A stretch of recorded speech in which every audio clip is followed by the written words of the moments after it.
Hello everyone, in this lecture we are going to see some basic concept of database services provided by the AWS. So in this lecture we will see what are the database services provided by the AWS. AWS stands for the Amazon Web Service. The first point is Relational Database Service.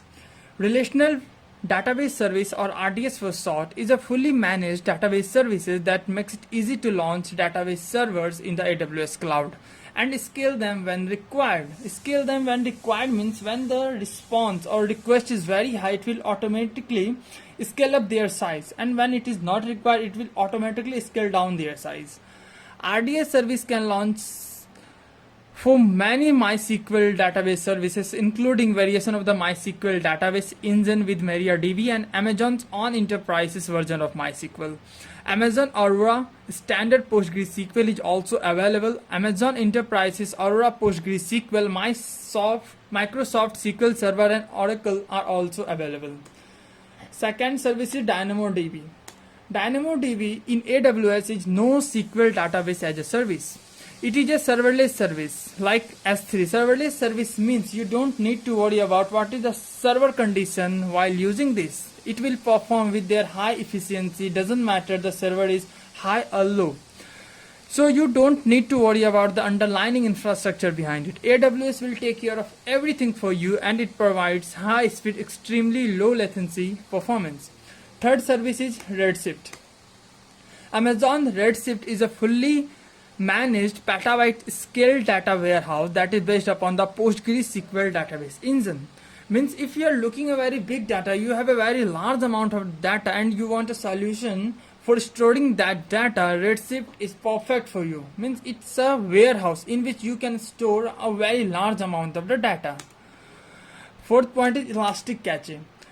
Amazon Elastic Cache is an in-memory data store or cache in the cloud. It allows us to retrieve information from fast, fully managed in-memory cache instead of relying for server disk-based database. That means like you are using a computer, you can access the data which is already into your software in your RAM or ROM. But when you connect a extremely connected hardware device into your computer, then it takes some little more time to access the data storing in hard disk. Thus similarly it will work. Database Migration Service. It is one of the most important database services provided by the AWS. It manages the migration of database to AWS easily and securely.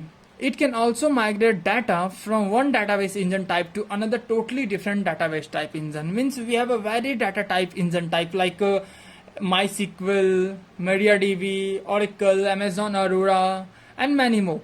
So if you want to migrate your data from one database engine type to another type of engine base, that the database migration service is best for you. For example, like you want to migrate data from Oracle over to the Amazon Aurora. These two are completely different database type engine. But you want to migrate your data from one to another, it will perfect for you while performing that kind of task. And the last service is provided by the AWS is Neptune. Neptune is a fast, reliable, fully managed graph database service. As we know that when we want to detect some kind of the data, graph representation is one of the most and powerful solution type. So it has a purpose-built high-performance graph database engine optimized for storing billions of relationships and clearing the graph with millisecond latency. So these are the some basic database services in AWS. Thanks for watching. If you really like this video, please like, comment, share and subscribe. And if you want to do more videos related to AWS services, please do comment.